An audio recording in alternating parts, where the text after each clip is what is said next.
Bismillahirrahmanirrahim. Assalamualaikum warahmatullahi wabarakatuh. Bicara tentang akidah, salah satu keimanan kita kepada hari akhir, salah satunya bicara tentang adanya Ya'juj dan Ma'juj. Tetapi kisah Ya'juj dan Ma'juj juga sangat erat kaitannya dengan seorang raja yang sangat besar yang Al-Quran mengkisahkan walaupun hanya sedikit, yakni tentang Raja Dzulqarnain. Ma'asyiral muslimin yang dimuliakan Allah Subhanahu wa taala,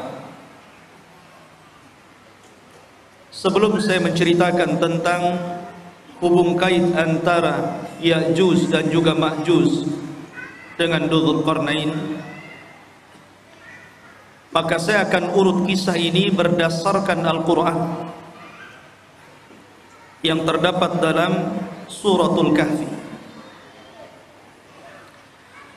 Namun sebelumnya saya ingin menjelaskan tentang siapa sebenarnya Raja Dzulqarnain itu.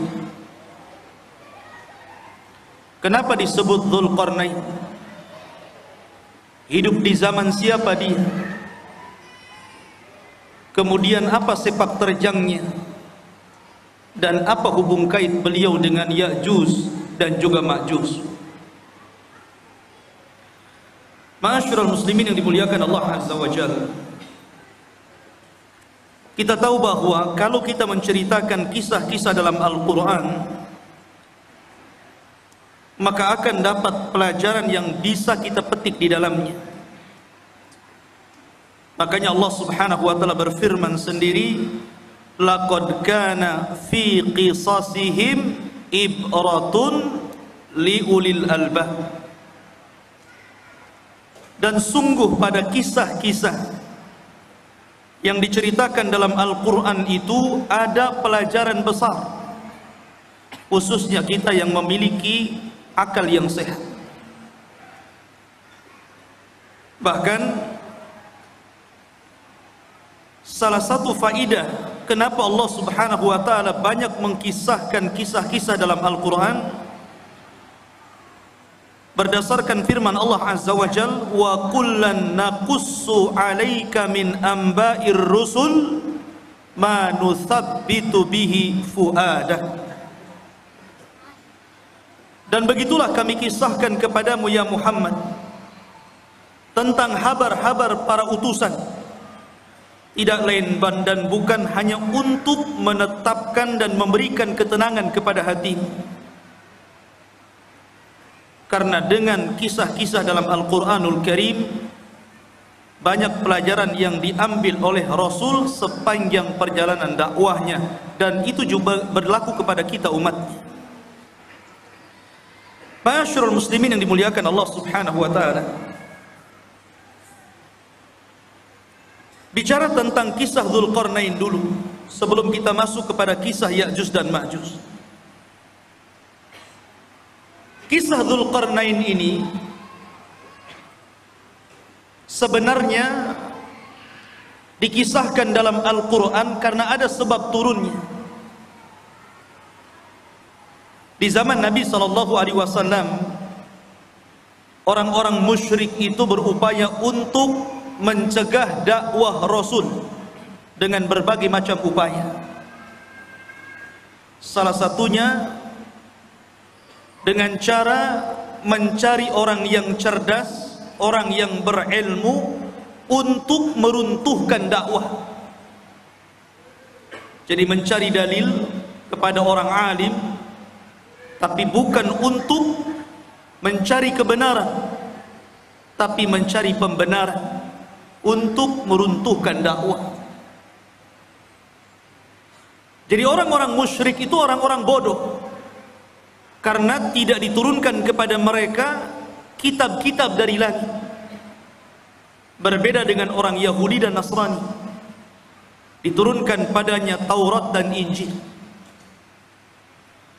Sehingga orang-orang musyrik ini, pembesar-pembesar mereka datang ke Madinah, kemudian bertanya kepada orang Yahudi tentang sosok orang yang mengaku nabi di daerahnya, maksudnya Nabi SAW. Maka orang-orang Yahudi mengatakan kepada orang-orang musyrik, kalau memang orang yang mengaku nabi di daerahmu betul-betul seorang nabi, tanyakan kepadanya 3 perkara. Kalau dia sanggup menjawab, berarti dia seorang nabi.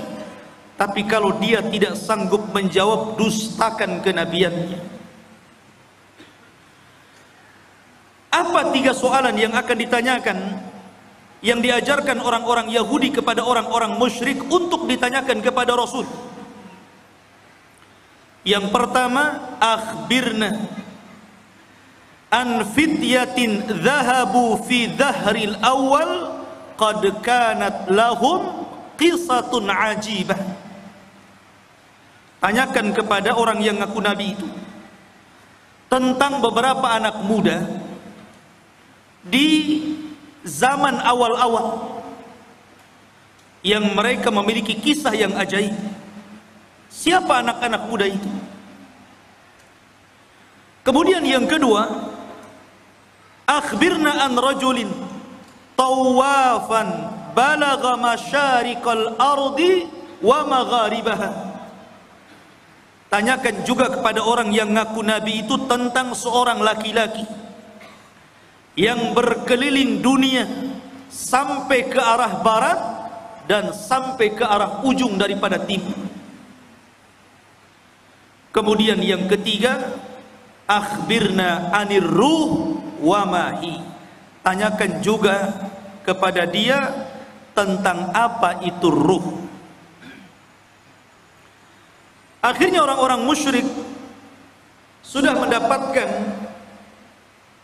apa yang mereka kehendaki untuk ditanyakan kepada Nabi SAW, bukan untuk mencari kebenaran. Tidak. Mereka hanya hendak menghalang-halangi dakwah Rasul saja supaya didustakan manusia. Akhirnya para pembesar Quraisy sesampainya di Mekah, mereka datang kepada Nabi SAW. Mereka mengatakan, ya Muhammad, sesungguhnya kami memiliki 3 soalan. Kalau engkau sanggup menjawab, maka engkau adalah seorang nabi, amanna bik, pasti kami akan beriman kepadamu. Tapi kalau engkau tidak sanggup menjawab, memang engkau ini nabi palsu, pendusta. Akhirnya Nabi SAW mengatakan, silahkan tanyakan saja. Maka kemudian orang-orang musyrik ini bertanya tentang 3 soalan tadi. Saking senangnya Nabi SAW, kalau seandainya Rasul bisa menjawab 3 soalan itu, mereka akan beriman. Nabi SAW menjanjikan dengan kata-katanya, sa'ukhbirukum ghadan, besok saya kabarkan jawabannya. Dan Nabi SAW lupa mengatakan insya Allah. Saking senangnya Nabi SAW sampai tidak mengatakan insya Allah, hanya mengatakan baik, besok saya akan jawab pertanyaan. Rupanya gara-gara Nabi SAW tidak mengucapkan insya Allah, akhirnya Allah uji keesokan harinya. Tidak ada Jibril yang datang memberitahu jawabannya. 1 hari, 2 hari, 5 hari, 10 hari, sampai 15 hari. Sehingga mulai orang-orang musyrik menganggap bahwa Nabi ini seorang pendusta. khianat, janji malah diingkari. Dari situlah Nabi SAW sesak dadanya. Akhirnya pada hari ke-15 malaikat Jibril turun dan menurunkan surah Al-Kahfi, dan ini sebagai jawabannya. Adapun anak-anak muda yang berada di zaman awal yang mereka terjerembab dalam gua, mereka adalah Ashabul Kahfi, yang Allah firmankan, am hasibta anna ashabal kahfi warraqim kanu min ayatina ajaba. Apakah engkau mengira bahwa anak-anak muda yang terjerembab dalam Al-Kahfi, gua yang dalam itu, warraqim, raqim itu papan yang ada nama-nama Ashabul Kahfi, itu disebut raqim, dan itu tertera di dinding depan gua Al-Kahfi itu. Dan mereka adalah tanda-tanda kebesaran kami yang luar biasa, yang ajaib. Adapun anak muda yang berkeliling dunia sampai mencapai ujung barat dan ujung timur, ujung selatan dan ujung utara, adalah Dzulqarnain, di mana Allah Subhanahu wa taala berfirman, yas'alunaka an dzil qarnaini qul sa'atlu alaikum minhu dzikra. Mereka bertanya-tanya kepadamu tentang siapa Dzulqarnain. Kata Allah, katakan ya Muhammad kepada mereka, saya akan cerita, saya akan bacakan kepada kalian sedikit dari cerita Dzulqarnain. Kata-kata minhu itu menunjukkan sedikit, karena memang Al-Quran tidak panjang lebar menceritakan Dzulqarnain, tidak sebagaimana cerita Ibrahim, cerita Nabi Musa dan yang lain, hanya cuplikan kecil. Tapi itu sudah menjawab pertanyaan orang-orang Quraisy. Adapun ruh, maka Allah katakan, yas'alunaka anir ruh qulir ruhu min amri rabbi. Mereka bertanya tentang ruh, katakan ruh itu urusan Rabbmu. Karena ruh itu sampai hari ini walaupun teknologi sudah canggih, nggak ada yang bisa mendeteksi ruh itu seperti apa. Sehingga ruh itu urusan Allah Subhanahu wa taala. Dari sini ikhwatu fiddin dimuliakan Allah Azza wa Jalla, sebab cerita Dzulqarnain itu dari sebab turunnya ayat ini dari pertanyaan orang-orang Quraisy. Dan subhanallah ikhwan, gaya dakwah orang-orang Quraisy itu ditiru oleh sebagian orang-orang yang tidak suka dengan dakwah. Terkadang ada orang jahil, dia ingin menghancurkan dakwah. Caranya apa? Bertanya kepada orang alim, tetapi yang tidak sepakat dengan orang alim yang hendak dijatuhkannya. Dia hanya minta fatwa saja. Setelah dapat fatwa bukan diamalkan, tapi untuk menjatuhkan lawannya. Makanya banyak orang-orang alim yang alimnya itu bukan untuk memperbaiki manusia, terkadang untuk memecah belah manusia. Dan mereka adalah ulama su', ulama-ulama yang jelek. Ma'asyiral muslimin yang dimuliakan Allah Azza wa Jalla, cerita tentang Dzulqarnain ini menjadi khilaf para ulama. Apakah dia seorang raja? Apakah dia malaikat?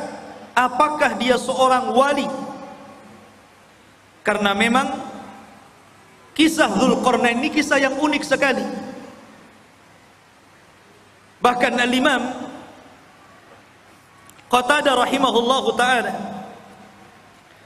mengatakan bahwa di dunia ini tidak ada penguasa yang mampu menguasai sebagian besar dunia kecuali hanya 4 orang saja, yang 2 mukmin dan 2 kafir. Pertama, yang mukmin adalah Raja Sulaiman. Sulaiman menguasai sebagian besar dunia. Kemudian yang kedua, Dzulqarnain. Adapun yang kafir, yang pertama adalah Namrud, dan yang kedua Bukhtun Nasr. Ada yang mengatakan Al-Iskandar Al-Maqduni, tapi yang masyhur adalah Bukhtun Nasr. Dan keduanya kafir, baik Namrud ataupun Bukhtun Nasr yang menghancurkan Palestina itu. Lah salah satunya adalah Dzulqarnain. Dia penguasa yang berhasil menguasai barat dan timur, selatan dan utara, sehingga kemudian menjadi khilaf apakah dia seorang nabi, apakah dia seorang wali, ataukah dia malaikat. Ada yang mengatakan dia adalah malaikat, tetapi pendapat ini tentu sangat jauh sekali. Ada yang mengatakan dia seorang nabi berdasarkan zahir Al-Quran, karena dia diperintah Allah untuk menyampaikan wahyu Allah. Siapa yang beriman maka akan diperbaiki, siapa yang kufur maka akan disiksa dan diazab. Dan nanti saya akan jelaskan tentang rihlah beliau. Tapi pendapat yang masyhur, dan ini pendapat yang banyak dikuatkan para ulama, seperti Asy-Syaikh Ibnu Utsaimin rahimahullahu taala, mengatakan bahwa dia adalah rajulun saleh, orang yang sangat soleh sekali, dan dia seorang raja dan penguasa dunia. Itulah Dzulqarnain. Lalu hidup di masa siapa Dzulqarnain ini? Ada yang mengatakan bahwa Dzulqarnain ini hidup di masa Nabi Khidir, bahwa Khidir pernah berjumpa dengan Dzulqarnain di Baitul Maqdis, kemudian diangkat menjadi menterinya, menjadi penasehatnya. Akhirnya Dzulqarnain pun keliling dunia bersama Khidir. Ada yang berpendapat seperti itu, tetapi pendapat ini dibantah oleh para ulama yang banyak. Apalagi pendapat ini sampai mengatakan Khidir tidak mati sampai hari ini. Kemudian yang kedua, dan ini yang dikuatkan para ulama, juga dikuatkan oleh Imam Ibnu Utsaimin rahimahullahu taala, bahwa Dzulqarnain itu hidup di masa Nabiullah Khalilur Rahman Ibrahim alaihi salatu wassalam.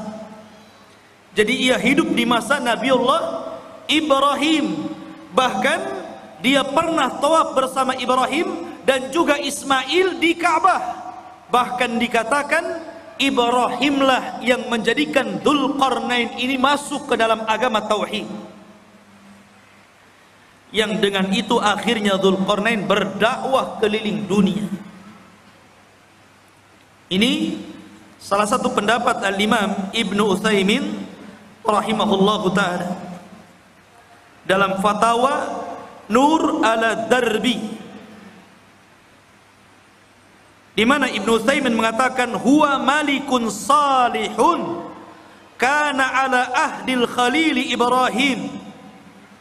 Dia adalah raja yang saleh, hidup di masa Nabiullah Ibrahim alaihi salatu wassalam, wa yuqalu annahu tafa ma'ahu bil baiti fallahu a'lam. Bahkan dikatakan dia pernah tawaf bersama Ibrahim di Baitullah, Allahu a'lam.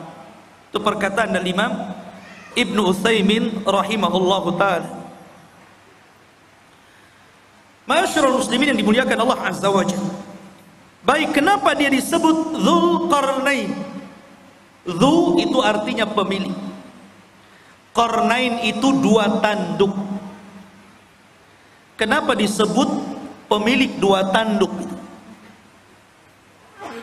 Ada yang mengatakan bahwa kenapa raja tersebut digelari pemilik dua tanduk, atau dalam bahasa Arabnya Dzulqarnain. Pendapat yang pertama, karena dia memakai mahkota dan dalam mahkotanya itu berbentuk dua tanduk. Jadi ada tanduk dalam mahkotanya dari kanan dan kiri dari tembaga. Ada yang mengatakan disebut Dzulqarnain karena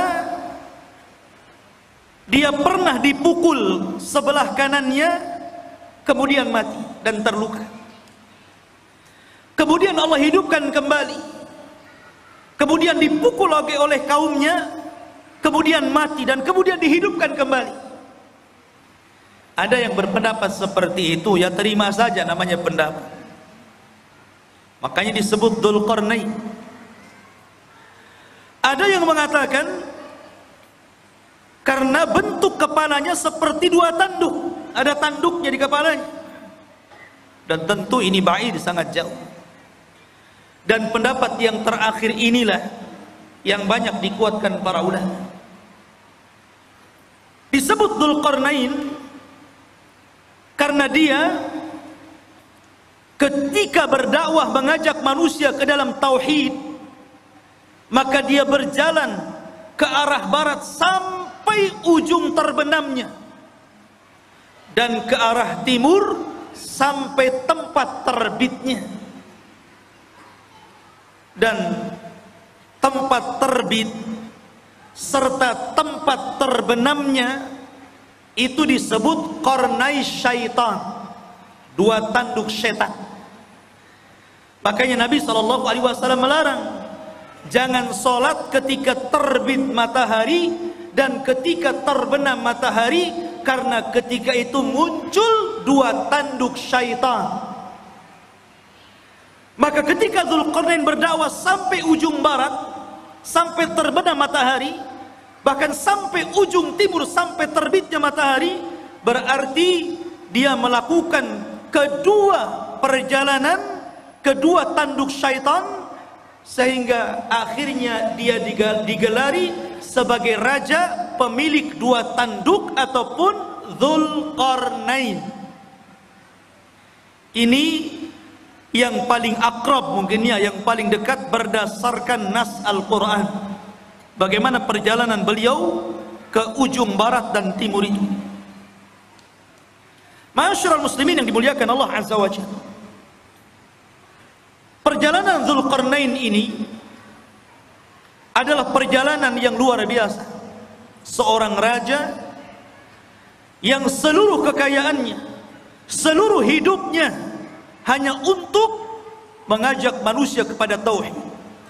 Makanya kalau kita cerita para raja, saya kira di negeri kita saja cerita para raja banyak ya. Ada Raja Majapahit, ada raja ini, raja itu. Di negeri kita paling banyak cerita raja itu. Kata Syekhul Islam Ibnu Taimiyah rahimahullahu ta'ala, sesungguhnya apabila kita cerita tentang Raja Dzulqarnain, sesungguhnya tidak ada kisah yang lebih indah, yang lebih baik melebihi kisahnya Raja Dzulqarnain, karena banyak ibrah dan pelajaran. Bahkan kisah Dzulqarnain ini sangat menginspirasi bagi dakwah Nabi SAW, karena turunnya cerita Dzulqarnain ini di saat sulit-sulitnya Nabi dalam berdakwah. Jadi ketika Nabi SAW mengalami keperitan dakwah, kesulitan dakwah, tiba-tiba Allah Subhanahu wa ta'ala turunkan ayat dan menceritakan tentang kisah Dzulqarnain, seolah-olah turunnya ayat ini memberikan solusi kepada Nabi SAW dalam dakwahnya. Bahkan disebutkan oleh Safiyur Rahman Al-Mubarakfuri dalam sirah nabinya, ada pelajaran besar. Kenapa kisah Dzulqarnain ini diturunkan kepada Nabi SAW di saat kesulitan Rasul dalam berdakwah? Apa hikmahnya? Beliau mengatakan, seolah-olah Allah Subhanahu wa ta'ala menjanjikan kepada Rasul bahwa kelak kekuasaan Rasul SAW akan sama dengan kekuasaan Dzulqarnain. Ketika Dzulqarnain berkuasa sampai ujung barat dan timur, maka kelak juga apa yang dibawa Nabi SAW pun akan sampai kepada ujung barat dan timur. Makanya Nabi SAW mengatakan, Innallaha zawaliyal ardu fara'aitu masyariqaha wa magharibaha. Sesungguhnya Allah lipatkan bumi, kata Nabi SAW kepadaku, sehingga aku melihat ujung barat dan ujung timur. Padahal Rasul tidak pernah seperti Dzulqarnain ke ujung barat dan timur, kan? Rasul tidak pernah ke Indonesia saja, nggak pernah. Ya. Tapi Nabi SAW diperlihatkan ujung barat dan timur, seolah-olah kekuasaan Nabi SAW akan sampai ke ujung barat dan ujung timur. Dan itu menjadi sebuah kenyataan. Islam hari ini berada di mana-mana. Di daratan Eropa, Afrika, Asia, semua ada Islam. Ma'asyiral muslimin yang dimuliakan Allah Azza wa Jalla. Itulah hikmahnya tentang kisah ini diturunkan kepada Nabi sallallahu alaihi wasallam. Adapun tentang nasab beliau, nasabnya Dzulqarnain. Siapa Dzulqarnain? Siapa namanya? Keturunan siapa dia? Ada yang mengatakan bahwa Dzulqarnain ini satu di antara raja-raja Yaman. Artinya dia bukan raja di luar daripada Arab, tapi Dzulqarnain itu raja Arab karena berasal dari Yaman. Karena rata-rata raja Yaman itu kalau menggelari rajanya selalu diawali dengan kalimat Dzu, seperti Dzu Nuwas yang pernah menguasai Himyar Yaman. Ya. Maka raja-raja yang diawali dengan kalimat Dzu berarti menunjukkan raja itu adalah raja Yaman, dan dia keturunan dari kabilah Qahtan. Dan kabilah Qahtan itu keturunan daripada Nabiullah Daud alaihi salatu wassalam. Dan ini pendapat yang kuat, karena banyak orang-orang yang kemudian meneliti, membaca, berusaha untuk menggali siapa Dzulqarnain itu, sehingga kemudian muncul katanya Dzulqarnain itu adalah seorang raja yang pernah hidup di Cina, dan tembok yang dibangun untuk mengurung Ya'juj dan Ma'juj itu ya tembok Cina itu. Ada yang berpendapat seperti itu, sehingga kemudian orang-orang mengatakan Ya'juj dan Ma'juj itu orang Cina karena temboknya di sana. Ya. Satu. Ada yang mengatakan bahwa Dzulqarnain itu satu raja yang pernah menguasai Persia. Dan ada juga yang mengatakan bahwa Dzulqarnain adalah Iskandariyah Al-Maqduni Al-Yunani, murid daripada Aristoteles, seorang pencetus filsafat Yunani. Dan ini ada ulama yang mengatakan seperti ini, dan ini banyak sekali yang mengatakan bahwa Dzulqarnain itu adalah Iskandariyah Al-Maqduni Al-Yunan yang pernah menguasai Cina, menguasai India, kemudian juga pernah menguasai Persia dan Romawi. Jadi kekuasaannya besar Iskandariyah Yunan ini, Al-Maqduni. Tapi pendapat ini dibantah para ulama. Salah satunya adalah Al-Hafidh Ibnu Hajar rahimahullahu ta'ala membantah. Kenapa? Karena jarak antara munculnya Raja Dzulqarnain dengan Iskandariyah Al-Maqduni Al-Yunan ini jauh sekali. Iskandariyah ini datang setelahnya 2000 tahun, karena dia hidup di zaman yang dekat dengan Isa bin Maryam, dan dia adalah murid daripada Aristoteles. Yang kedua bantahannya, Al-Iskandariyah Al-Maqduni atau Al-Yunan ini, dia seorang kafir, tetapi Dzulqarnain adalah raja yang beriman, bukan raja kafir. Yang ketiga, Dzulqarnain orang Arab. Adapun Iskandariyah Al-Maqduni Al-Yunan bukan orang Arab, tapi orang Mesir. Dan inilah yang kemudian dikuatkan oleh Al-Hafidh Ibnu Hajar, Al-Hafidh Ibnu Katsir, dan juga Al-Imam Ibnu Taimiyah rahimahullahu ta'ala membantah pendapat bahwa Dzulqarnain itu adalah Raja Iskandariyah Al-Maqduni Al-Yunan, karena itu hidup di zaman mendekati Isa bin Maryam. Sementara pendapat yang kuat sebagaimana dikemukakan oleh Al-Imam Ibnu Utsaimin bahwa Dzulqarnain itu hidup di masa Ibrahim. Enggak ketemu. Dari sini Dzulqarnain Raja Iskandariyah lah. Tidak ada hubung kait antara Iskandariyah dengan Dzulqarnain. Ada sebuah asar dari turjumanul Quran Abdullah bin Abbas radhiyallahu an, walaupun asar ini fihi nazar, ada pandangan para ulama bahwa usia dakwah daripada Dzulqarnain itu 500 tahun, 500 am. 500 tahun dia berdakwah. Dan wajar karena usia zaman dulu kan panjang-panjang, lain dengan usia umat sekarang.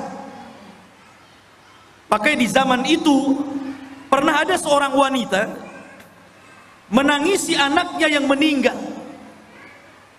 Dia menangis di kuburan karena meninggal anaknya. Saking sayangnya kepada anaknya, dia menangis di kuburan. Akhirnya dikatakan kepada ibu tersebut, "Kenapa Anda menangis wahai ibu?"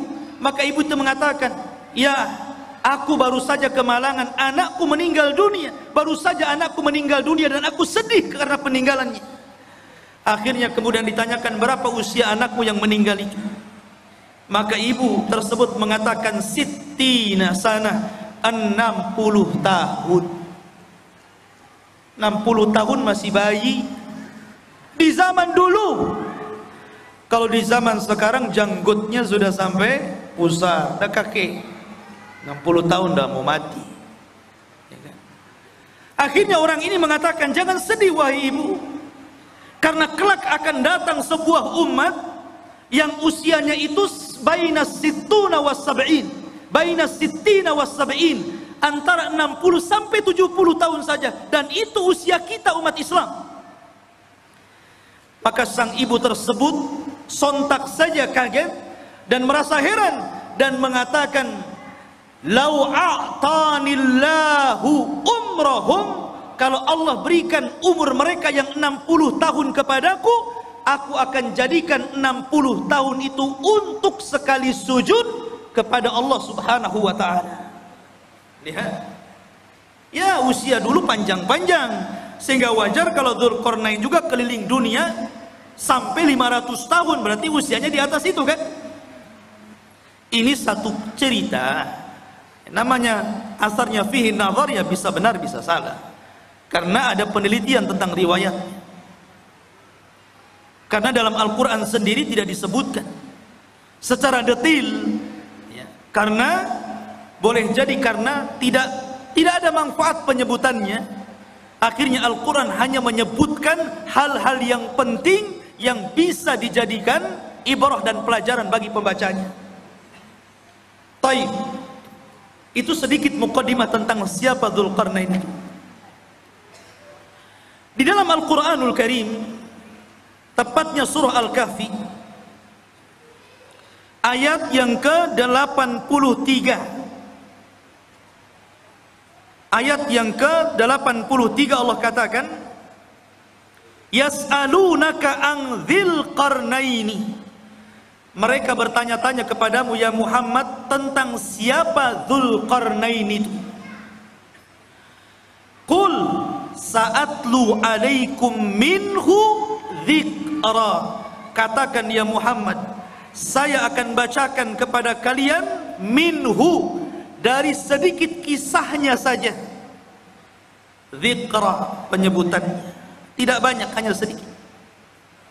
Dan begitulah Allah Subhanahu wa taala. Terkadang Allah Subhanahu wa taala menyebutkan kisah-kisah para nabi. Ada yang panjang lebar, dari kecil, remaja, dewasa sampai tua dijelaskan. Seperti Ibrahim alaihi salatu wassalam, seperti Nabiullah Musa alaihi salatu wassalam, diceritakan dari kecil sampai tua. Ada yang diceritakan secara global saja. Salah satunya adalah kisah Dzulqarnain, hanya cuplikan saja.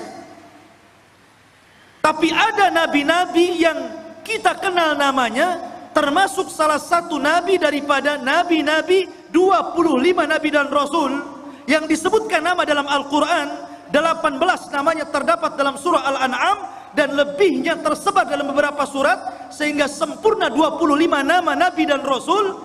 Itu pun tidak semua diceritakan. Seperti Dzulkifli, tidak ada ceritanya, hanya namanya saja disebut. Yasa, ada mana namanya disebut, tapi tidak ada ceritanya dalam Al-Quran, baik sedikit ataupun banyak.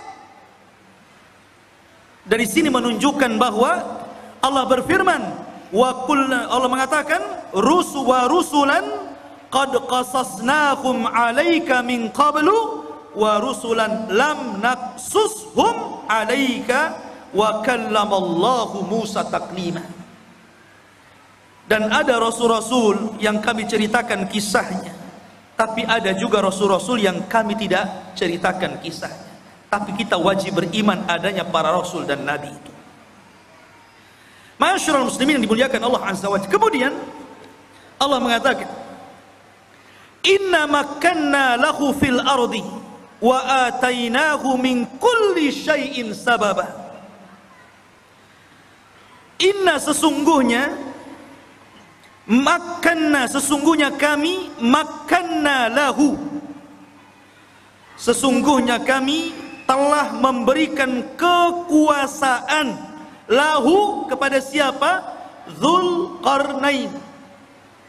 Makkan itu artinya kekuatan, kekuasaan, kehebatan untuk menjadi raja. Apa sebabnya? Sebabnya wa atainahu min kulli syai'in sababa. Dan kami telah memberikan kepada Dzulqarnain ini jalan untuk mencapai segala sesuatu yang dikehendakinya. Jadi kalau Sulaiman ingin membangun sesuatu, dia sudah punya para arsiteknya. Kalau dia ingin menyerbu sebuah kaum, sudah siap para tentara-tentaranya. Kalau dia ingin membuat pengairan, kalau di Batam mungkin kayak ATB gitu kan, sudah ada ahli airnya. Kalau ingin membuat jalan, sudah ada ahli jalannya. Kalau ingin membuat persenjataan, sudah ada ahli senjatanya. Pokoknya segala sesuatu yang dikehendaki Dzulqarnain ada jalannya, dan Allah Subhanahu wa taala berikan kepada Dzulqarnain untuk kepentingan dakwah. Nih yang menjadikan Allah makkanna lahu fil ard, kami berikan kekuasaan yang besar di permukaan bumi kepada Dzulqarnain itu. Dan ini sebuah pelajaran bahwa kalau seorang penguasa ingin berkuasa dengan kuat dan tidak bisa ditumbangkan, maka dia harus mengikuti firman Allah Azza wa Jalla, wa atainahu min kulli syai'in sababa. Dia harus punya orang-orang pakar-pakar, harus dekat dengan dia. Pakar ekonomi, pakar politik gitu kan, pakar hubungan antara dalam negeri dan luar negeri, dan pakar-pakar yang lainnya. Kalau dia memiliki pakar-pakar itu dan sesuai dengan bidangnya, maka dia akan kokoh menjadi penguasa.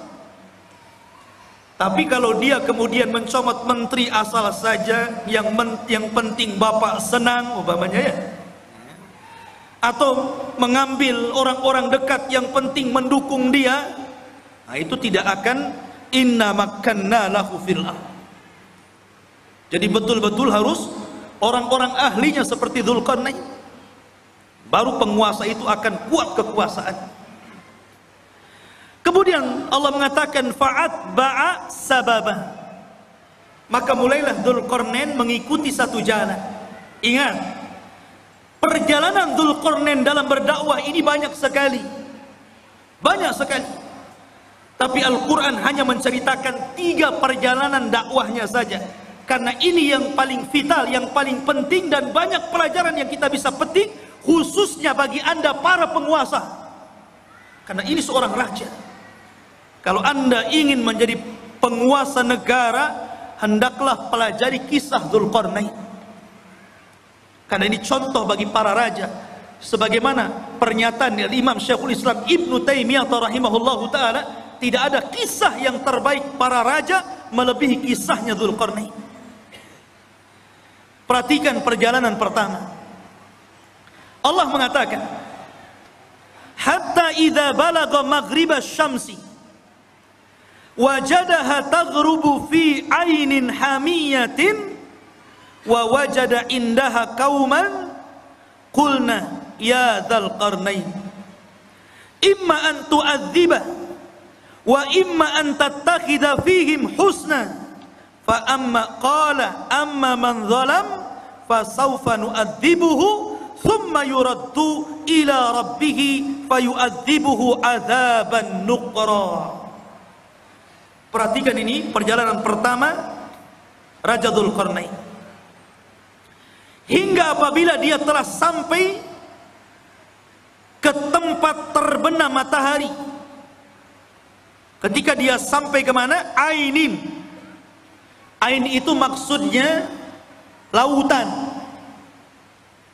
Hamiyatin maksudnya yang bentuknya seperti lumpur hitam. Jadi beliau mengarah ke arah barat karena terbenam matahari di situ. Terbenam matahari di mana? Di barat. Pertama kali perjalanan Dzulqarnain ke mana? Ke arah barat. Dia berjalan ke arah barat. Dan di sini Allah mengatakan ainin hamiyah, maksudnya lautan yang menghitam seperti lumpur hitam. Karena begini ikhwan, matahari itu awalnya putih, kemudian semakin mengarah ke barat menjadi kuning, kemudian semakin tenggelam menjadi merah, kemudian ketika tenggelam menjadi hitam karena muncul malam. Itulah disebut ainin hamiyah. Dan disitulah ujung daripada barat, karena sudah tidak ada jalan lain, sudah ujungnya, selebihnya nggak ada tanah lagi, lautan semuanya. Lah Dzulqarnain sampai di ujung barat. Disitulah Dzulqarnain, ikhwan, ini Dzulqarnain itu berjalan ke sana kemari hanya untuk memperbaiki. Dan ini percontohan penguasa, percontohan presiden, percontohan seorang raja. Walaupun Dzulqarnain itu sudah kaya raya, kaya harta, kaya jabatan, kaya pasukan, buat apa lagi? Sudahlah, duduk-duduk saja, kan begitu. Sekarang saja seperti itu, baru menjabat maaf, baru sekelas wali kota atau bupati saja gitu kan. Kadang-kadang kalau safar kemana-mana tidur saja. Udah sampai, sudah. Dia nggak tahu jalannya bolong, ada polisi tidurnya, jalannya rusak tuh nggak tahu dia. Harusnya jangan tidur, lihat, wah ini jalan perlu diperbaiki, ini jalan nggak bagus nih. Kemudian melewati desa-desa, ini kayaknya ada ketertinggalan, harus dimajukan nih. Harusnya seperti itu. Ya. Lah Dzulqarnain ini, dia kalau masuk ke sebuah desa dan desa itu ada ketertinggalan, dimajukan. Apa yang kalian butuhkan? Kalian butuh kedokteran? Kami letakkan di para dokter, ajarkan mereka kesehatan. Kalian perlu untuk pembangunan, nih saya letakkan arsitek, ajari mereka bagaimana cara membangun rumah dan gedung. Jadi sifatnya seperti itu. Dzulqarnain ini hanya memperbaiki. Kalau sudah baik tempat tersebut, daerah tersebut, diletakkan orang-orangnya, kemudian dia jalan lagi. Sampai akhirnya, sampai di ujung barat, ketemu sebuah kaum yang tidak punya agama, kaum yang zalim, dan tidak ada kezaliman yang paling besar melainkan kesyirikan. Kaum yang sangat pendosa, melakukan keharaman, pencuri, pembunuh. Lah Dzulqarnain ini mendapatkan kaum di arah barat seperti itu. Makanya Allah mengatakan di dalam ayat ini, ya Dzulqarnaini, wahai Dzulqarnain, wahai Raja Dzulqarnain, imma an tu'adzib wa imma an tattakhidha fihim husna. Terserah engkau. Apakah engkau mau menghukum orang-orang jahat ini, orang-orang zalim ini, orang-orang yang tidak beriman ini, ataukah engkau ingin berbuat baik kepada mereka? Terserah.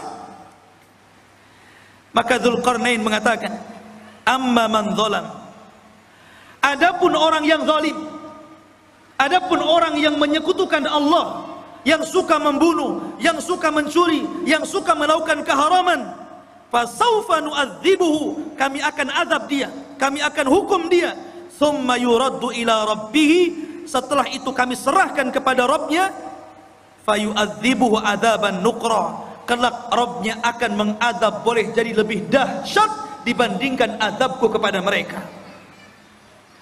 Tetapi sebaliknya, wa amma man amana wa amila salihan falahu jazaan al-husna wa sanaqulu lahu min amrina yusra. Adapun yang nurut dengan perintahku, akhirnya beriman, beramal saleh, maka mereka akan mendapatkan balasan yang baik, dan kami katakan kepadanya, dari perkara kami mudahkan segalanya. Jadi kalau memang dia mengikuti dakwah Dzulqarnain, mau mentauhidkan Allah, mau melakukan amal saleh, mau melakukan amal kebaikan, dan mengikuti arahan-arahan Dzulqarnain, maka Dzulqarnain akan membangun qaryah tersebut, daerah tersebut akan dibangun, akan difasilitasi, akan dibangun dan ditebarkan pendidikan, dakwah, pembangunan dan yang lainnya. Itulah Dzulqarnain. Dia tidak diam, dia jalan-jalan ke sana kemari, dan itu salah satu sifat seorang penguasa. Harus jalan-jalan melihat kondisi rakyatnya. Lihat Ibnul Khattab, Umar Ibnul Khattab, malam-malam malam-malam keliling melihat rakyatnya, sehingga pelajaran karena dia suka jalan malam, melihat-lihat rakyatnya, baik yang senang ataupun yang susah, banyak melahirkan undang-undang, kebijakan-kebijakan, peraturan-peraturan yang kemudian sangat bermanfaat untuk rakyatnya, hanya karena jalan-jalan terinspirasi akhirnya. Ya, seperti itu.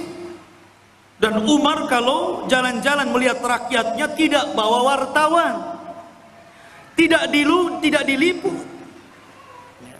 Besoknya keluar Umar jalan-jalan menyambangi kaum muslimin yang ada di sini, bagi-bagi sembako. Nggak ada.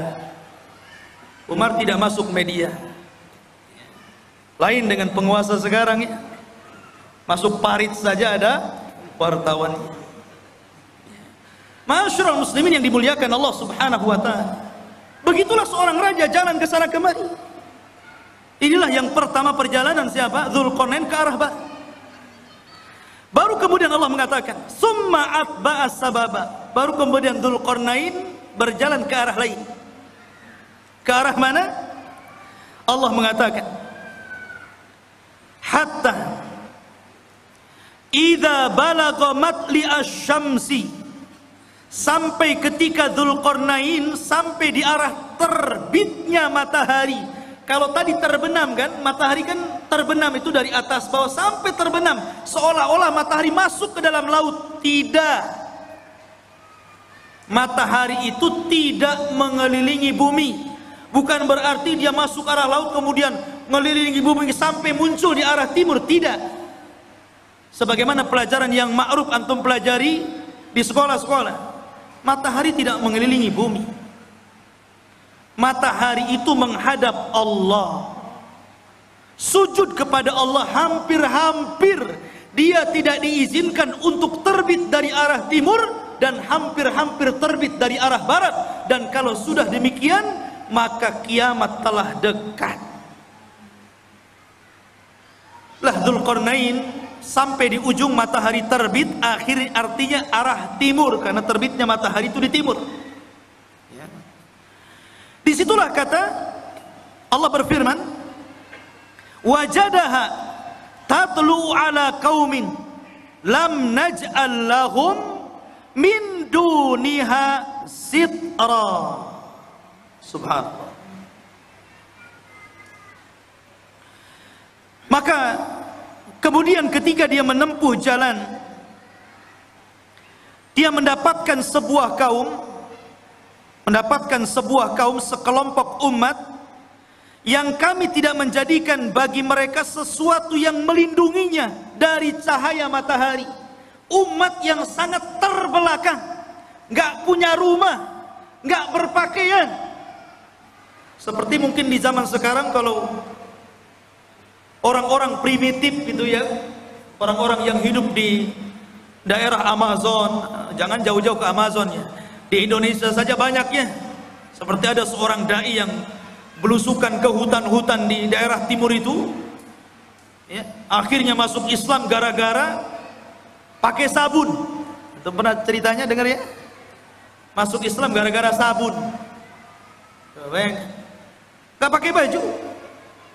Lah Dzulqarnain ketemu umat yang seperti itu, nggak pakai baju, mungkin hanya pakai koteka saja gitu ya. Dan subhanallah, nggak punya rumah. Kaum itu tidak ada rumah. Mereka tidur sembarangan gitu kan, kadang di bawah pohon. Nggak punya rumah.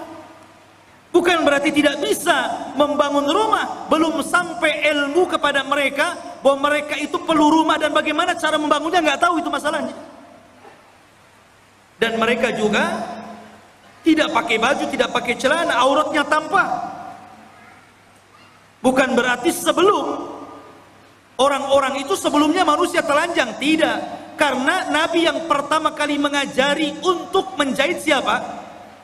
Nabi Idris. Dialah Nabi yang pertama kali mengajari umat untuk menjahit pakaian. Nabi Idris. Tapi bukan berarti sebelum Idris sampai kepada Adam telanjang, tidak. Pakai baju juga, cuman mereka bajunya ditempel-tempel, ditali-tali gitu saja, tidak dijahit. Lah di zaman Idris itulah mulai ada jahitan, mulai dijahit sininya, dijahit sananya, sampai hari ini berbagai macam ragam, sampai muncul tailor-tailor kan gitu. Tapi yang pertama kali menjahit siapa? Idris. Lah di zaman Dzulqarnain ini ada kaum dari arah timur itu nggak pakai apa-apa, auratnya nampak, nggak punya rumah, kasihan. Ya. Kemudian kadzalika wa qad ahadna bima ladaihi khubra. Kadzalika, begitulah sesungguhnya ilmu kami meliputi segala apa yang ada padanya. Maknanya akhirnya Allah Subhanahu wa taala menjelaskan bagaimana Dzulqarnain diberikan kemampuan oleh Allah untuk memperbaiki umat itu. Pelan-pelan Dzulqarnain mengajarkan bagaimana cara membuat rumah, kemudian bagaimana cara berpakaian, kemudian diajak untuk beriman kepada Allah. Akhirnya mereka pun beriman kepada Allah lewat dakwah Dzulqarnain. Dari sini menunjukkan bahwa kekuasaan itu dicapai untuk dakwah. Jangan antum memilih penguasa kalau tidak ada kepentingan kepada agama. Itu catatannya. Kalau antum hendak memilih penguasa, cari penguasa yang condong ke dalam Islam, yang mau memperjuangkan Islam, yang mau mengangkat harkat derajat para ulama dan orang-orang yang cinta para ulama. Siapa penguasa yang dekat dengan Islam, memperjuangkan Islam, kita pilih. Begitu. Itu barometernya. Kita tidak mengatakan si A ataupun si B. satu ataupun dua, tidak. Pokoknya siapa di antara penguasa itu, oh yang satu ini kalau jadi Islam remek nih, Islam akan diganti nih. Kalau yang ini minimalnya Islam akan baik, Islam tidak akan diganggu, Islam akan jaya. Kita pilih yang cenderung dengan agama. Karena memang kekuasaan itu alat untuk berdakwah. Itulah Dzulqarnain, dijadikan alat kekuasaannya untuk berdakwah dalam rangka mentauhidkan Allah, mengajak manusia ke jalan Allah Subhanahu wa ta'ala. Harusnya seperti itu. Kemudian yang ketiga, dan ini inti pembahasan kita, Allah Subhanahu wa ta'ala berfirman, "Tsumma atba'a sababa." Kemudian Dzulqarnain memilih jalan yang selanjutnya, setelah ke barat, kemudian ke timur, sekarang ke utara atau ke selatan. Tapi Allah tidak mengatakan utara atau selatannya, antara dua arah itu. Cuman Allah mengatakan hatta idza balagha baina saddaini wajada min dunihima qauman la yakaduna yafqahuna qaula. Hingga apabila Dzulqarnain sampai di antara dua buah gunung yang sangat tinggi dan besar, dia mendapati di hadapannya sebuah kaum yang hampir-hampir kaum itu tidak paham apa yang diucapkannya, nggak ngerti bahasanya itu, aneh bahasanya. Mungkin bahasa kita ini bahasa planet, ngomong apa nih, saya nggak paham. Kita aja di Indonesia, kadang-kadang dialognya orang Jawa dengan orang Medan itu beda kan? Beda, kadang-kadang orang Medan nggak paham bahasa Jawa, orang Jawa nggak paham bahasa Medan. Sampai saya dengar iklan di radio itu kan aneh-aneh. Beli es pak, kata orang Jawa, sampun telas. Iya segelas katanya. Bilang sampun telas, dibilang satu gelas. Boten enten, ya pakai santen gitu. Wong Medan, oh kok tahu kamu saya orang Medan gitu. Ya, kadang-kadang nggak nyambung tuh. Itu dialog Jawa dengan Medan nggak nyambung tuh. Sampai dijelaskan oleh Imam Ibnu Katsir dalam Bidayah wan Nihayah, sampai Dzulqarnain itu untuk memahami bahasa orang itu memerlukan 10 penerjemah. Dari satu bahasa ke bahasa berikutnya, dari bahasa berikutnya, sampai 10 bahasa, 10 penerjemah. Baru Dzulqarnain paham, oh iya maksudnya apa, baru tahu dia. Bahasanya susah dipahami. Ya. Rupanya Dzulqarnain paham keinginannya. Apa keinginannya? Dikemukakan dalam Al-Quran. Qalu, mereka berkata, ya Dzulqarnain, inna Ya'juj wa Ma'juj mufsiduna fil ard fahal naj'alu laka kharjan ala an taj'al bainana wa bainahum sadda. Ini keinginannya, dan ini erat kaitannya dengan kisah Ya'juj dan Ma'juj. Dan inilah kisah Dzulqarnain yang ada hubungannya dengan kita kaum muslimin. Kisah yang terakhir ini, pertemuan Dzulqarnain dengan kaum yang terakhir ini adalah kisah yang sangat erat kaitannya dengan kita kaum muslimin. Karena kita ini umat yang ada di akhir zaman. Kenapa kita ini umat yang ada di akhir zaman?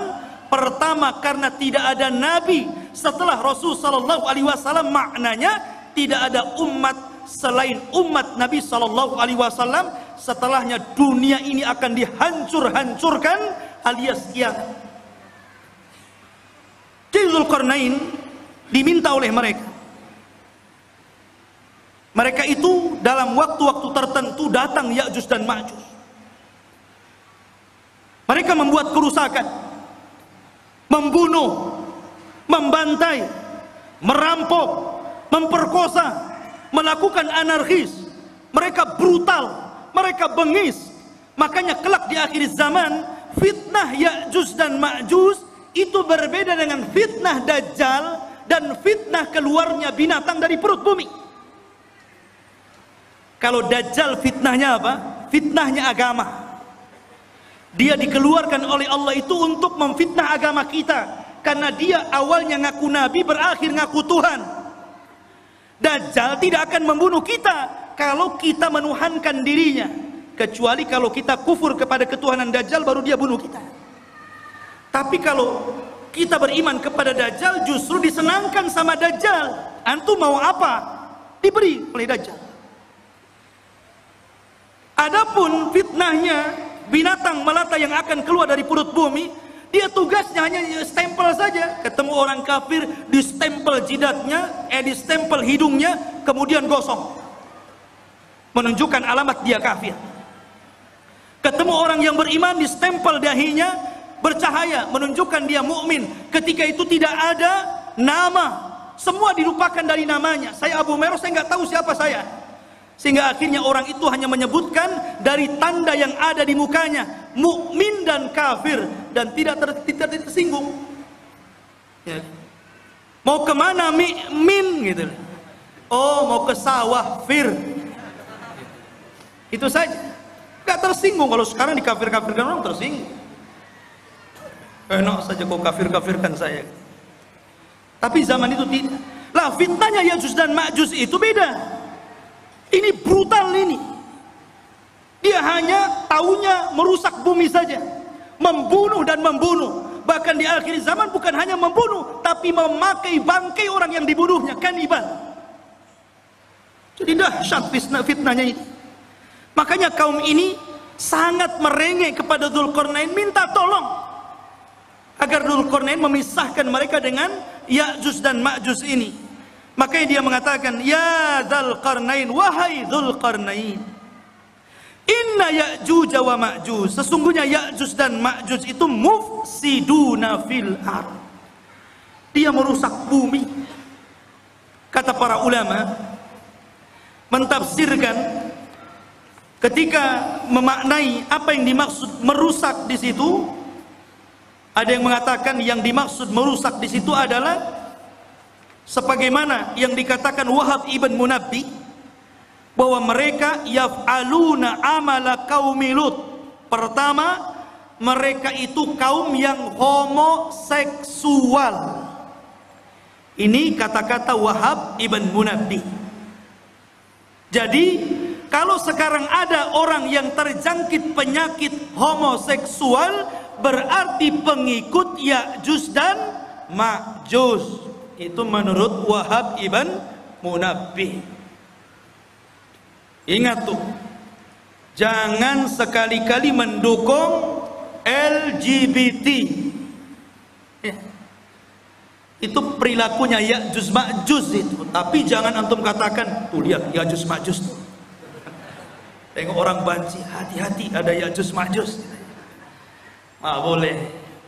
Ini menjelaskan bahwa kerusakan dalam ayat Al-Kahfi tadi, menurut Wahab ibn Munabbi, mereka merusak bumi, artinya mereka melakukan amalan kaum Lut. Dan ini tentu sangat jauh penafsiran seperti ini. Ada yang mengatakan seperti Atha Al-Khurasani mengatakan, annahum kanu yaqtulun, mereka suka membunuh. Dan juga dikatakan Muqatil ibn Sulaiman, annahum kanu ya'kulunan nas, mereka membunuh dan memakan orang yang dibunuhnya, kanibal. Menurut Muqatil ibn Sulaiman. Dan boleh juga digabungkan tiga-tiganya. Mereka suka melakukan amalan kaum Lut, dan mereka suka membunuh, membantai, dan mereka juga kanibal, memakan orang yang dibunuhnya, alias kanibal. Itulah kerusakannya Ya'juj dan Ma'juj. Ada orang makan orang? Di zaman sekarang kan ada juga ya. Di YouTube itu daerah mana itu?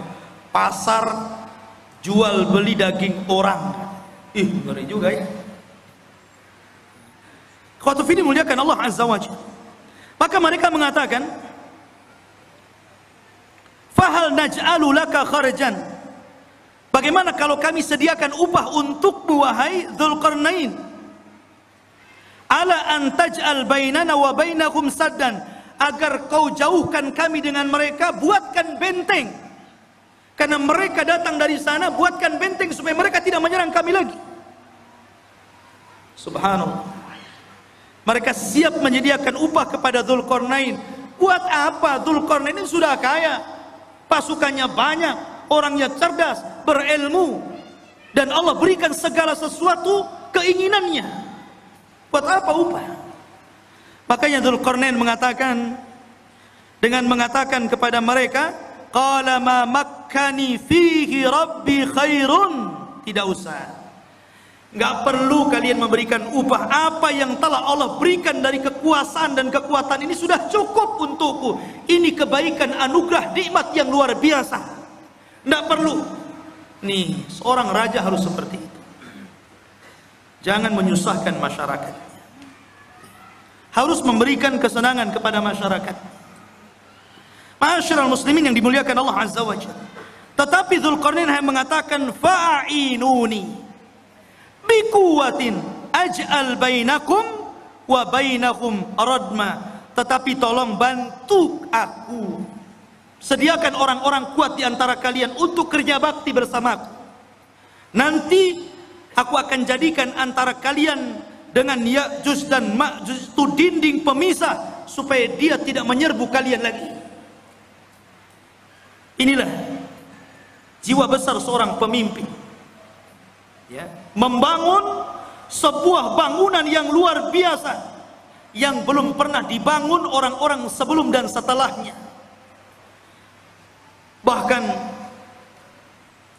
bangunan itu sendiri tidak tahu siapa yang tahu, nggak ada yang tahu. Sampai sekarang kan nggak ada yang tahu, walaupun berbagai macam ilmuwan meneliti dengan kecanggihan alat-alat di zaman sekarang, dengan teknologi transportasi yang memudahkan mereka untuk berpindah satu negeri ke negeri yang lainnya, sampai sekarang masih gaib, masih belum ditemukan, agak-agak kira-kira saja, mungkin di sini, mungkin di situ. Sampai-sampai Imam Ibnu Katsir meriwayatkan sebuah kisah Raja Abbasiyah, di mana Raja Abbasiyah itu mereka mengirimkan pasukan untuk mencari di mana bentengnya yang dibangun Dzulqarnain ketika mengurung Ya'juj dan Ma'juj. Mengirim delegasi itu, dan dikatakan oleh Raja Al-Wathiq ketika itu sebagai penguasanya, sebelum kau ketemu benteng itu jangan pulang. Akhirnya berangkat tuh pasukan itu dari satu negara ke negara berikutnya, dari satu daerah ke daerah berikutnya, menyeberangi lautan, menyeberangi gunung, dan begitu seterusnya, sampai akhirnya selama 2 tahun baru ditemukan benteng tersebut. Tapi Ibnu Katsir sendiri tidak menyebutkan sanad riwayatnya, sehingga tidak bisa dijadikan pegangan kisah ini. Allahu a'lam ada di mana. Yang jelas sudah ada, ya. Walaupun sebagian para ulama seperti Lajnah Daimah dan juga Syekh bin Baz rahimahullahu taala, ketika ditanya tentang di mana sebenarnya benteng yang dibangun Dzulqarnain itu, yang mengurung padanya Ya'juj dan Ma'juj dan akan keluar di akhir zaman, maka Syekh bin Baz hanya mengatakan min kibalil masyriq, dari arah timur, maksudnya kota Madinah. Kalau antum berada di Madinah, ke arah timurnya. Kemudian diisyaratkan ke daratan Cina, ke daratan Cina, ya. Ada yang mengatakan bahwa benteng itu terletak di daerah daratan Armenia. Ada yang mengatakan Adribajania, di daerah Georgia, ya. Itu sebagian ulama mengatakan seperti itu. Tetapi sekali lagi tidak bisa ditegaskan seperti itu. Cuman dari arah timur. Apakah Cina? Tidak. Ya'juj Ma'juj bukan Cina.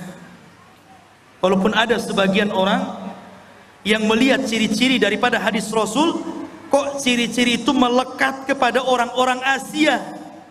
Orangnya pendek, mukanya bulat, matanya sipit. Jangan-jangan saya bulatnya. Bukan. Ya'juj dan Ma'juj itu belum keluar. Kalau Cina sudah keluar dari dulu di mana-mana. Dia belum keluar. Dan dia di balik tembok. Dan kelak akan dikeluarkan Allah di akhir zaman. Bukan sekarang, di akhir zaman. Karena Ya'juj dan Ma'juj itu Allah keluarkan setelah Allah hancurkan bentengnya. Itu ketika setelah Isa bin Maryam turun, itu pun pasca terbunuhnya Dajjal. Dajjal dibunuh dulu, baru setelah itu selang beberapa waktu Isa dan kaum muslimin diuji lagi oleh Allah, tiba-tiba runtuh daripada apa yang sudah dibangun Dzulqarnain, sadnya ini, bendungannya ini, bentengnya ini. Akhirnya dari situ min kulli hadabin yansilun, maka mereka keluar dari benteng itu seperti bah yang turun dari bukit, saking banyaknya gitu. Keluar semuanya. Karena dalam riwayat Abdullah bin Umar radhiyallahu an, di antara mereka Ya'juj dan Ma'juj itu dikisahkan bahwa tidak mungkin mati seorang Ya'juj dan Ma'juj itu kecuali kalau seandainya mereka telah mendapatkan 1000 keturunan baru mati. Ya. Jadi kalau seandainya keturunannya sudah 1000 baru dia mati. Itu dalam sebuah athar. Makanya wajar kalau jumlah mereka banyak. Ketika Adam alaihi salatu wassalam dipanggil oleh Allah dan mengatakan, "Ya Adam, akhrij bi'tsan nar." Wahai Adam, keluarkan utusan-utusan neraka. Adam kaget, "Ya Rabb, wa ma bi'tsun nar?" Apa utusan neraka itu?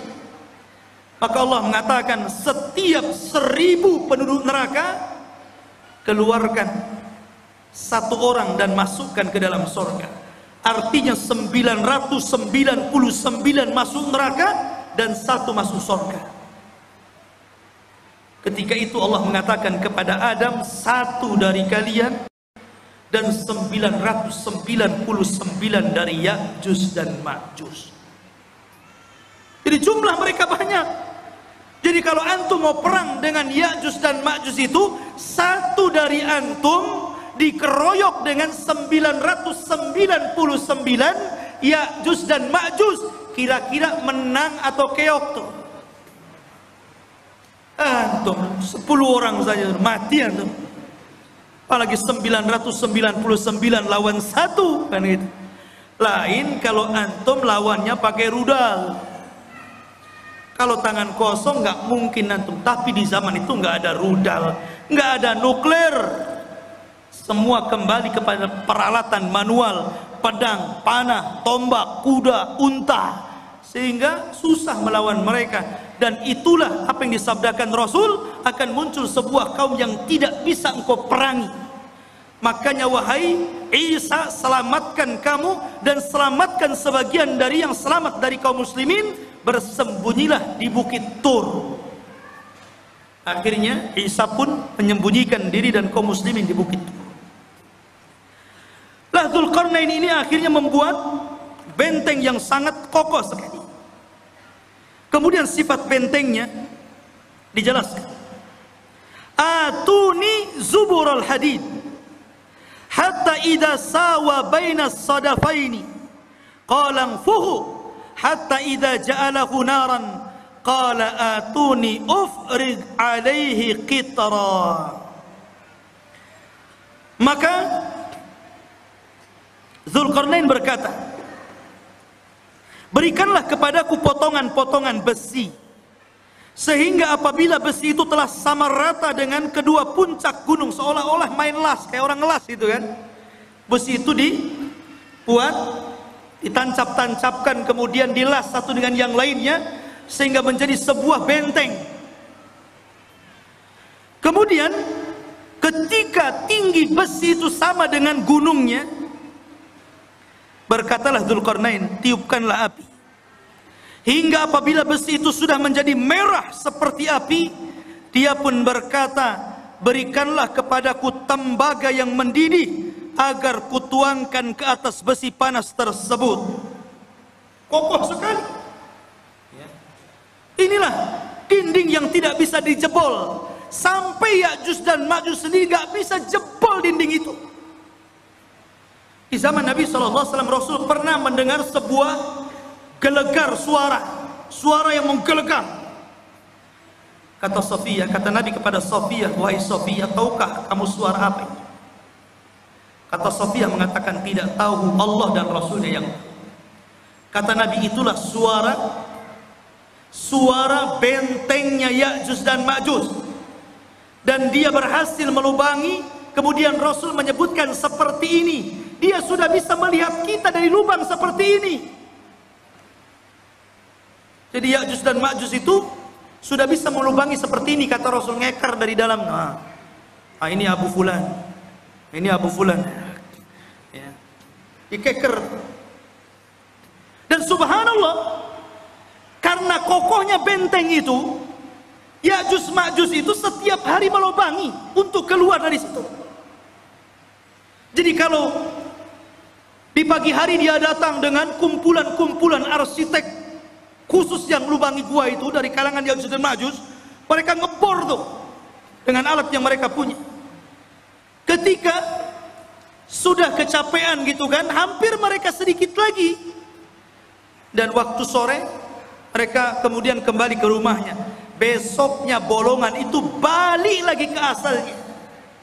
Dan seperti itu hampir mereka putus asa karena tidak bisa melubangi dan tidak bisa keluar dari gerbang.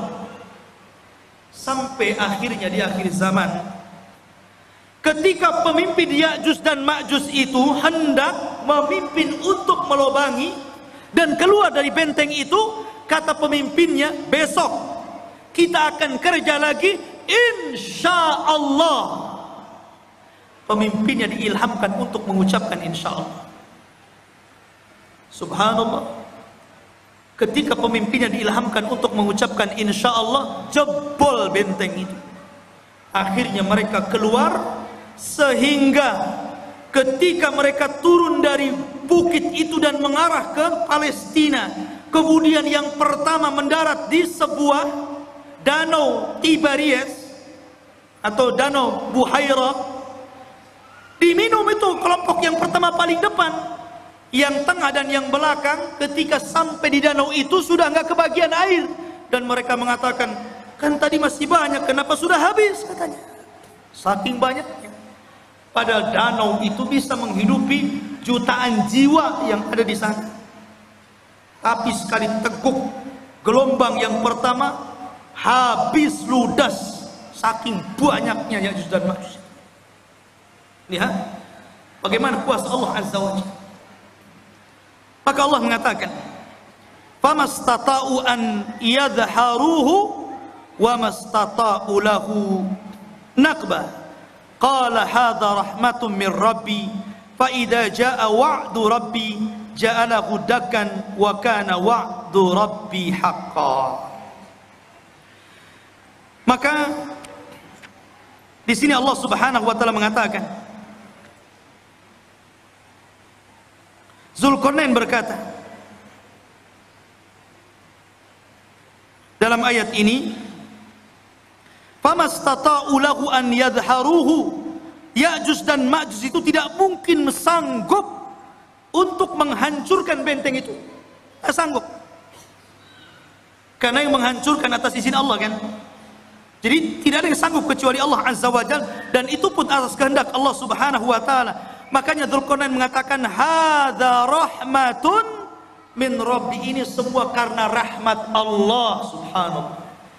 Dengan kecerdasan Zulkarnain, kebesaran Zulkarnain, banyaknya pasukan yang dimiliki Zulkarnain, ilmu yang dikuasai Zulkarnain, tetap dia mengatakan ini rahmat dari Allah. Ya, tawadu, rendah diri, masih mengakui rahmat ini datang dari Allah. Jangan seperti Qarun yang mengatakan innama utitu min ilmin indi, kekayaan ini datang dari ilmu yang saya miliki, katanya. Jangan seperti Qarun. Dzulqarnain tetap mengatakan ini rahmat dari Allah Subhanahu wa taala. Ma'asyiral muslimin yang dimuliakan Allah Azza wa Jalla. Itulah kilasan daripada cerita Dzulqarnain. Sedikit kita cerita tentang Ya'juj dan Ma'juj. Ya'juj dan Ma'juj adalah keturunan daripada salah satu putra Nuh alaihi salatu wassalam, namanya Yafis ibn Nuh. Nuh memiliki 4 putra, Ham, Syam, Yafis, Kan'an. Tapi Kan'an kafir dan tidak masuk ke perahu, akhirnya mati diterjang ombak dan tufan. Sehingga yang selamat adalah Ham, Syam, dan Yafis. Dari keturunan Syam inilah lahir para nabi dan rasul. Dari keturunan Ham ini lahirlah orang-orang yang berkulit hitam. Dan dari keturunan Yafis inilah lahir bangsa Asia, salah satunya kabilah Ya'juj dan Ma'juj. Salah satu dari keturunan kabilah Yafis adalah Ya'juj dan Ma'juj, dan semuanya masuk neraka. Tidak ada yang masuk surga. Ya, karena mereka diciptakan untuk membuat fitnah, sama dengan Dajjal. Ya. Ma'asyiral muslimin yang dimuliakan Allah Azza wa Jalla. Kalau kita tahu bahwa Ya'juj dan Ma'juj adalah keturunan Yafis ibn Nuh, dari sini maka kita katakan Ya'juj dan Ma'juj itu manusia, bukan binatang, apalagi tumbuh-tumbuhan. Dia manusia dan bukan jin. Karena sebagian para ulama mengatakan, sebagaimana dinukilkan oleh sebagian para ulama, seperti dikatakan Ka'ab al-Akhbar. Ka'ab al-Akhbar ini seorang ulama yang masuk Islam di zaman Umar ibn al-Khattab. Kunyahnya Abu Ishaq, dan dia banyak menukilkan ilmu ahli kitab, dan dia banyak diterima riwayatnya. Ada beberapa riwayat yang ditolak karena Israiliyat. Salah satu kisah Israiliyatnya, Ka'ab al-Akhbar mengatakan bahwa Ya'juj dan Ma'juj itu terdiri dari 3 golongan. Kelompok yang pertama tingginya seperti Syajaratul Aruz. Syajaratul Aruz, pohon aruz ini pohon yang sangat tinggi, seperti pohon mangga yang ada di Lubnan. Jadi Ya'juj dan Ma'juj itu raksasa karena tinggi, seperti pohon aruz katanya, yang ada di Lubnan, ma'ruf, setinggi pohon kelapa gitu. Jadi kalau muncul sekali nginjak kayak gempa, blok blok blok gitu. Itu satu golongan. Yang kedua, ada dari Ya'juj dan Ma'juj itu kelompok yang beda. Dia memiliki tingginya 4 hasta dan lebarnya 4 hasta. 1 hasta itu setengah meter. Kalau 4 hasta berarti 2 meter. Tingginya 2 meter, lebar badannya 2 meter. Otak. Ya kan? Tinggi 2 meter, badan 2 meter, 4 persegi namanya. Ya. Sepompong. Kemudian yang ketiga, katanya dia adalah makhluk yang memiliki 2 telinga yang lebar. 1 telinganya untuk mencari mangsa, dan 1 telinganya untuk selimut badannya ketika tidur. Saking lebar telinganya itu. Semana itu bentuknya. Ini satu pendapat dari Ka'ab al-Akhbar. Ada juga pendapat dari Abdullah bin Abbas radhiyallahu an mengatakan, Ya'juj dan Ma'juj itu bukan besar, tapi dia orang kerdil. Ada satu kelompok itu tingginya cuma 1 jengkal. Ada yang 2 jengkal, paling tinggi 3 jengkal. Segini. Tinggal ditendang saja. Itu satu pendapat. Tapi yang jelas bahwa ini hanya ijtihad para ulama. Pendapat yang kuat kita mengambil berdasarkan zahir hadis. ketika Nabi SAW menjelaskan tentang ciri-cirinya, bahwa dia adalah dzulful unub, pesek hidungnya, sigharul uyun, sipit matanya, kemudian wujuhuhum kal mijanil mutraqa, wajahnya seperti tameng bulat gitu kan. Kemudian juga disyaratkan seperti bangsa Turk, bangsa orang-orang Mongol. Kalau kayak kita lah persis mukanya, ya kan? Jadi dia manusia, ya, bukan seperti yang diceritakan Ka'b al-Akhbar atau riwayat daripada Ibnu Abbas radhiyallahu anhu. Tapi dia manusia yang akan keluar, tapi manusia kanibal, manusia beringas, manusia sadis, barbar. Ya. Oh, jadi dia taunya membunuh saja. Makanya ketika benteng itu dihancurkan, maka mereka menyerbu setiap kampung. Ya ummul arda, mengelilingi bumi sampai mungkin ke Batam juga tuh. Ya tuh. Ya. Itu semua orang-orang di luar jenisnya itu dibunuh, dibantai. Sehingga ketika itulah Allah memerintahkan kepada orang-orang yang beriman dan Nabi Isa alaihi salatu wassalam agar bersembunyi saja, jangan dilawan karena tidak akan menang. Sehingga ketika Ya'juj Ma'juj merasa mereka sudah membantai seluruh umat manusia yang ada di bumi, dan mereka merasa sudah yakin membantai semuanya, mereka pun sombong dan mereka mengatakan, qad qatalna man fil ard sanaqtuluhu man fis sama. Kami sudah membunuh orang yang ada di bumi, sekarang giliran kau yang ada di langit, sekarang ku bunuh kalian, katanya. Akhirnya mereka mengarahkan tombak dan panahnya ke langit. Kemudian dilesatkan tombak dan panahnya itu, subhanallah, merupakan sebuah tanda-tanda kebesaran Allah. Sekarang ikhwan, kalau antum lempar panah ke langit, sampai mana kekuatan antum melempar itu? Walaupun rudal sekalipun, sampai mana coba? Ada batasnya kan? Tapi oleh Allah sengaja disedot panah itu. Jadi panahnya itu terus disedot sengaja sampai ke dalam awan, sampai dah nggak kelihatan lagi. Dari situ Allah kembalikan panah dan tombak, dan sengaja ujung-ujungnya seolah-olah dilumuri darah, seolah-olah orang yang di langit sudah mati. Akhirnya ketika panah dan tombak itu kembali ke bumi, yakin mereka sudah membunuh orang yang di langit dan orang yang di bumi. Lengkaplah kesombongan mereka. Dari situlah, karena kesombongan mereka lah akhirnya Allah subhanahu wa ta'ala menghancurkan mereka. Dengan cara apa? Berperang? Tidak ada sanggup yang memerangi.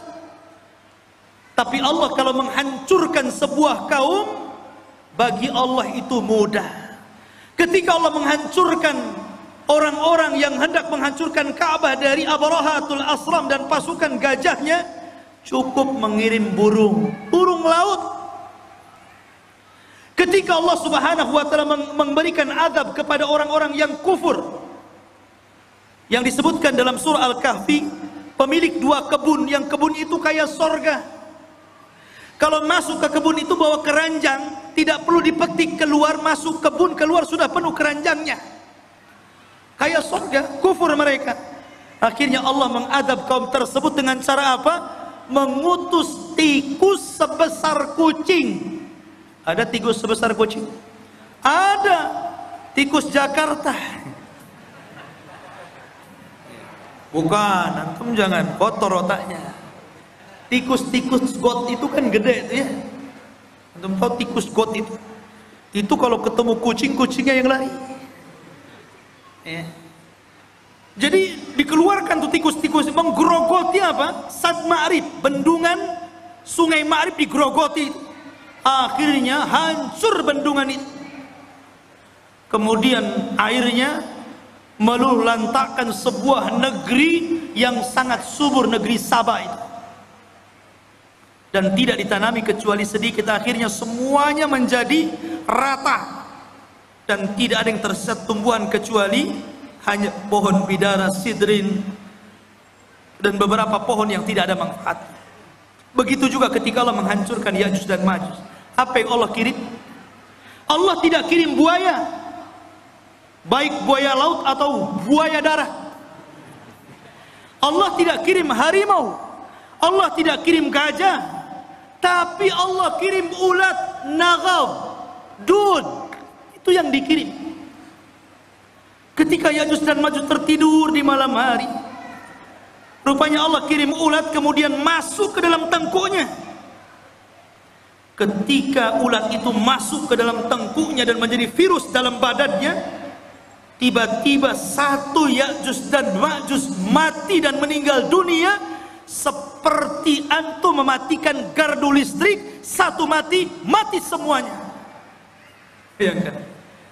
Jadi satu Ya'juj Ma'juj mati, mati semua. Subhanallah. Ya. Tetapi yang kerepotan Nabi Isa, cemana membuang bangkainya setiap satu jengkal ada di permukaan bumi itu. Akhirnya kemudian Isa berdoa agar Allah membersihkan bangkai-bangkainya. Dikirimlah burung seperti burung-burung unta, sebesar burung-burung unta itu, sebesar unta, dikirim. Kemudian diambil jasadnya dan dilempar entah berantah di mana, di laut mana. Dan ketika itu banyak binatang-binatang yang memakan makanan daging bersyukur kepada Allah Azza wa Jalla. Mereka menjadi kenyang dan gemuk karena banyak bangkai Ya'juj dan Ma'juj di mana-mana.